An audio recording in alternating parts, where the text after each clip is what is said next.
Hey guys, and welcome back to my channel. If you're new here, my name is Nazar and I'm on a 12-month journey to learn everything I can about wealth and finances. Today I'm going to be talking about bad money habits that are keeping you broke and how you can keep more of your money in your pockets. But before I get started, I want to share that I am not a financial expert and I'm not giving you financial advice. I'm just sharing information that I've learned and some tips that have worked well for me. All right, let's get started. Now, the first one is that you're living above your means. I was reading a book called The Millionaire Next Door, and the authors did a study and discovered this large population of millionaires who are all self-made, meaning they didn't come from a family of wealth. So the question was, how did they do that? And the answer is that they did it by living beneath their means. In other words, they were cheap. They weren't spending money recklessly.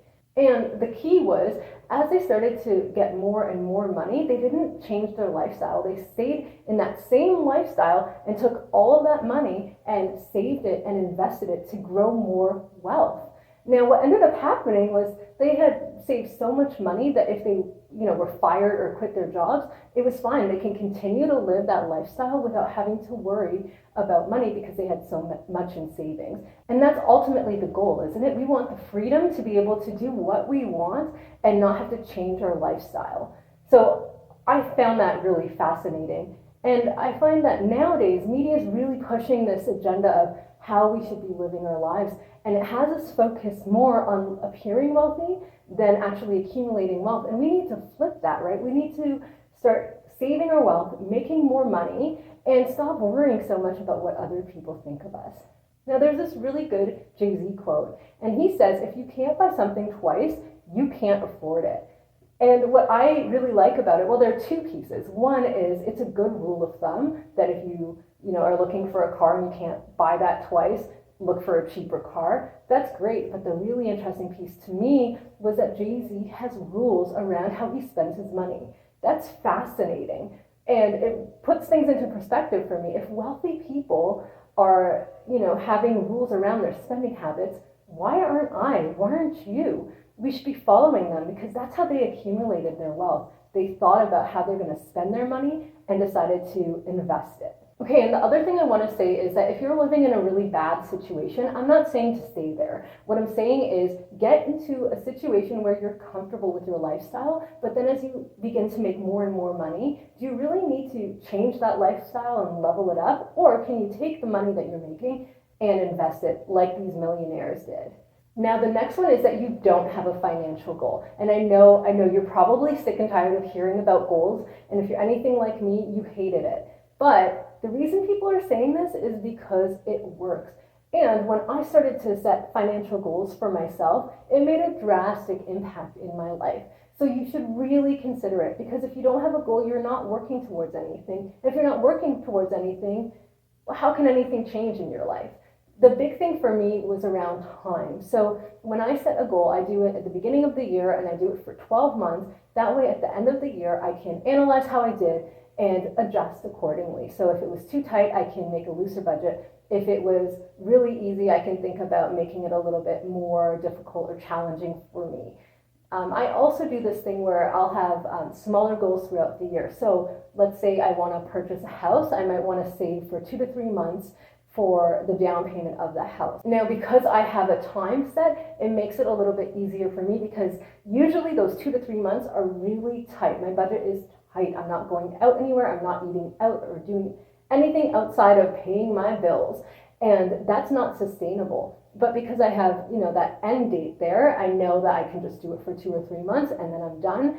And it makes it a lot more possible for me. Now, if you're interested in learning more about how to set a financial goal, I'm actually going to be releasing a video next week on this topic. So hit that subscribe button and you'll get a notification when that comes out. Now, the next bad money habit that's keeping you broke is that you have no savings plan.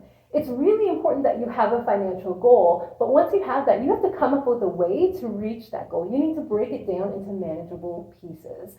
So something like a $6,000 savings plan over a year, it can sound daunting, right? Depending on your financial situation. But if you break that down into months, that's only $500 a month. Now break that down further into weeks, that's less than $120 a week. And that is doable, but $6,000 might not seem as doable. Now, to make a savings plan or a budget, you need to understand how much money you're making, but even more importantly, you need to understand where your money is going. So what I would recommend is looking at the last 30 or 60 days of what you've spent and really delving into where each dollar went, because I guarantee you're going to find little areas that you didn't understand you were spending so much money on. Things like coffee or, subscriptions to different websites, things like that, that just kind of add up. And that's where you start. That's where you can really slash your spending habits. Something that works well for me is every time I get paid, my account is set up to automatically transfer a portion of my money into my savings account. This happens before I pay any bills, before I do anything with my account, before I even look at it. And what that means is, because it's automatically set up, when I'm looking at how much money I have in my account, I'm not even thinking about that money. And it gives me a different viewpoint, right? It helps me live beneath my means, which was step one.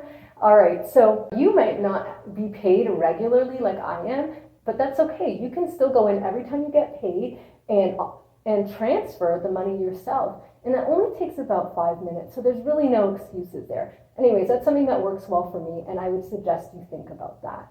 Okay, so the next bad money habit is that you're treating your credit card like it's your money. Your credit card is not your money, it's borrowed. And the way I like to think about it is, if I borrowed a car from my friend, I need to be really careful about how I use that car, because if I get into an accident, I'm going to have to pay for it. I have to pay my friend back. Now, the difference here is that the credit card company is not your friend. They want you to spend it recklessly so that you can pay them as much money as they can get from you.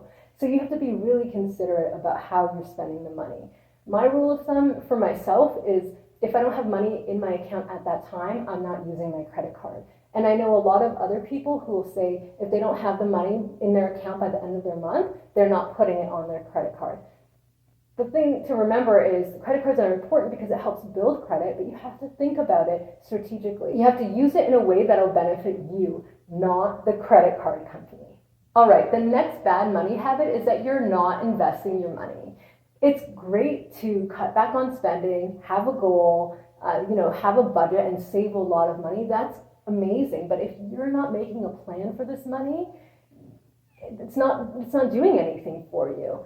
Something to keep in mind is that every day a dollar is becoming less and less valuable. So if you're not finding a way to make it worth more, you're losing out, and you're just making it so that you're going to go broke. Now, when I'm talking about investing, I'm not necessarily talking about buying shares in companies.